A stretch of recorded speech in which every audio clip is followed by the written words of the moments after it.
karena ingin mengikuti salam bareng imam. Itu bukan, itu salah tata caranya. Jadi kalau mau sujud sahwi itu berarti nunggu imam salam baru kalian sujud sahwi dulu, setelah itu salam.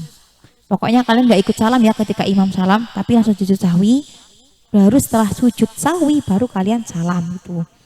Tadi yang saya katakan tadi yang kurang tepat itu salah ya, caranya kalau kalian nunggu imam salam, sebelum imamnya salam kalian sujud sahwi dulu karena berpikir bahwa nanti tuh salamnya bareng sama imam, nggak terakhir kayak gitu, itu malah salah gitu. Seharusnya itu menunggu imam setelah salam baru kalian sujud sahwi. Kemudian lagi di mana nanti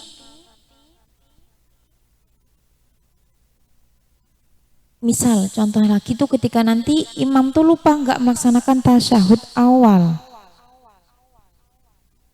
Ketika imam tidak mengerjakan tasyahud awal ya, tasyahud awal tuh berarti duduk iftirosi. Ya kalau untuk sholat berarti di rakaat kedua selain sholat subuh ya, sholat subuh kan cuma 2 rakaat tuh. Berarti untuk saat maghrib, zuhur sama asar, isya itu tuh ada di rakaat kedua. Itu nanti ketika imam meninggalkannya, maka makmum juga harus meninggalkannya, harus sesuai.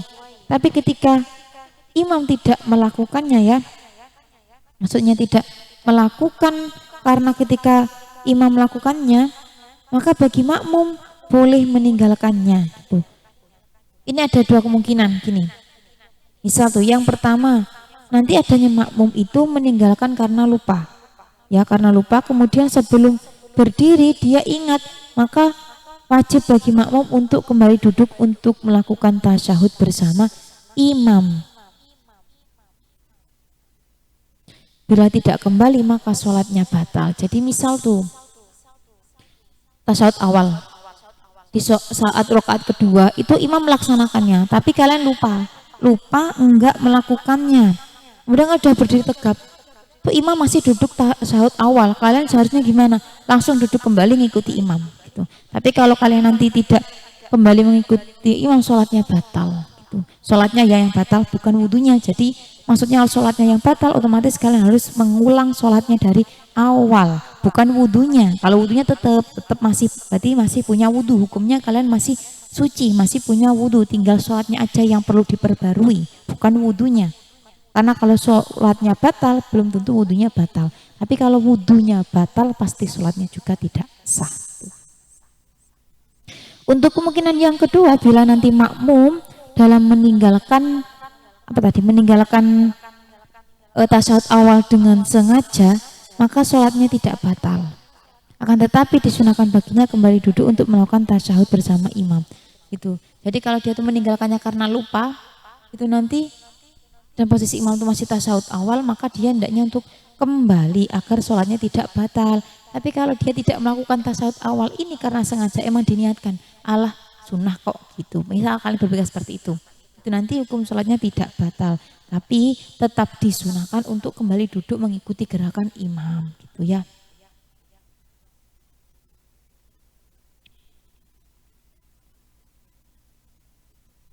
Kemudian yang terakhir dari syarat sahnya jamaah,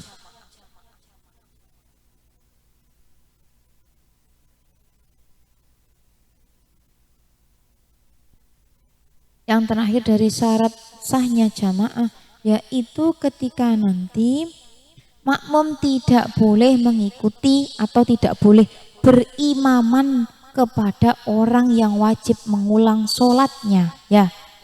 Kan kalau kita tuh imaman, yang menjadi imam tuh harus laki-laki kayak gitu loh. Kalau perempuan ya bermakmum pada laki-laki, laki-laki boleh bermakmum pada laki-laki, tapi laki-laki tidak boleh bermakmum pada perempuan. Kemudian perempuan boleh bermakmum pada banci, tapi banci khunsa kayak gitu loh. Tapi khunsa nggak boleh bermakmum pada perempuan gitu. Ditakutkannya dia tuh lebih mengarah pada laki-laki. Tapi khunsa boleh bermakmum pada laki-laki. Nah, khunsa bermakmum pada khunsa, kalau sepemahaman saya itu juga tidak boleh. Karena ditakutkan yang menjadi imam itu posisi dia yang khunsa memiliki 2 jenis kelamin itu tuh lebih mengarah pada laki-laki, bukan pada perempuan. Jadinya kan kalau kayak gitu jadi perempuan bermakmum pada perempuan, laki-laki bermakmum pada perempuan, takutnya kayak gitu loh. Nah, untuk syarat sahnya jamaah ini nanti tidak boleh seorang makmum itu berimaman kepada orang yang wajib mengulang sholatnya. Maksudnya wajib mengulang sholatnya tuh gimana? Berarti dia tuh sholat, cuma sholat dia tuh wajib untuk diulangi. Contoh, orang yang memiliki jabiroh. Jabiroh itu artinya perban ya. Orang yang memiliki jabiroh atau perban di mana dia terkena ketentuan-ketentuan untuk mengulang sholat. Misal, dia diperban pas memasang perban itu dalam keadaan tidak suci gitu. Posisi dia tidak suci, tidak punya wudhu gitu loh maksudnya. Ya suci dari hadas besar, hadas kecil loh ya. Itu nanti pas waktu dia masih dalam posisi perban, meskipun dia tayamum juga itu sholat dia yang dilakukan itu tetap sah, tapi nanti dia berkewajiban untuk mengulang. Karena apa? Jabiroh atau perban yang dipasang pada anggota tubuh dia yang termasuk anggota wudhu itu dipasangnya pas posisi dia tidak suci atau dia posisi hadas gitu ya.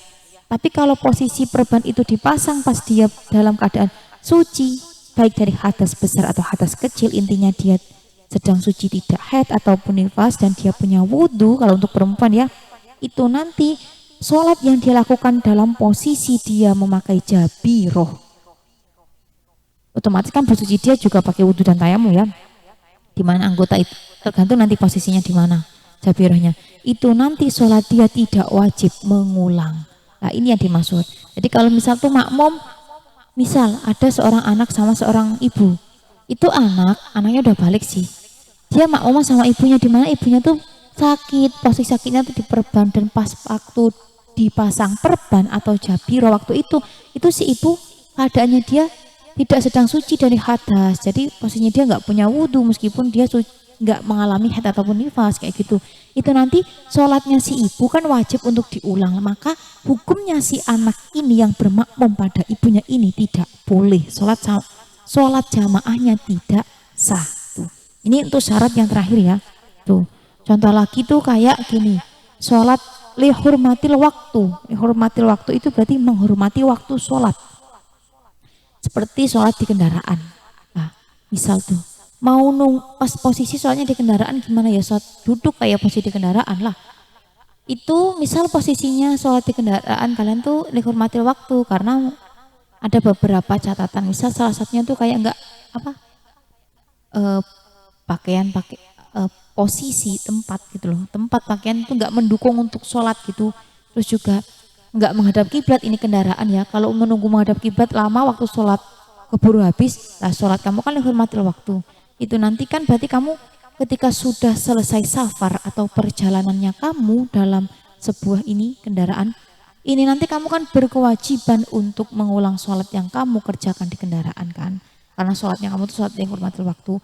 Nah ini nggak boleh ada orang imaman sama kamu, misal orang yang duduk di samping kamu, sholatnya tuh bareng, meskipun kamu mau posisinya duduknya lebih majuan dari dia karena mau niat jamaah, itu nggak boleh, karena posisinya kamu tuh sholatnya hormatil waktu, sholatnya musafir, yang mana nanti kamu berkewajiban untuk mengulang sholatnya ya.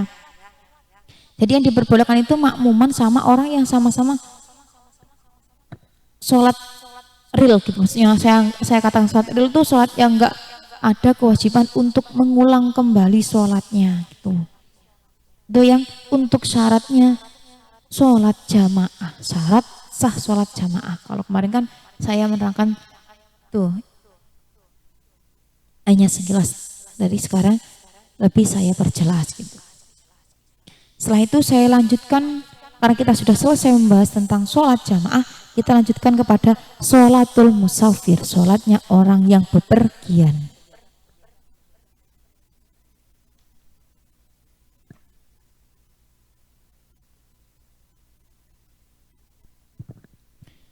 Bismillahirrahmanirrahim. Sholatul musafiri ai hada utawi iki iku martelaake sholate wong kang lelungan.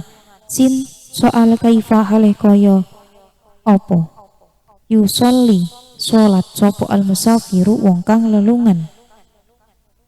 Jim jawab ya juzu wenang lil musafiri kedue wong kang lelungan apa kosru sholat zuhri, ngosor sholat duhur, wal asri lan sholat asar, wal isya lan sholat isya, ini kelawan rong rakaat waya juzulan wenang lahu kedue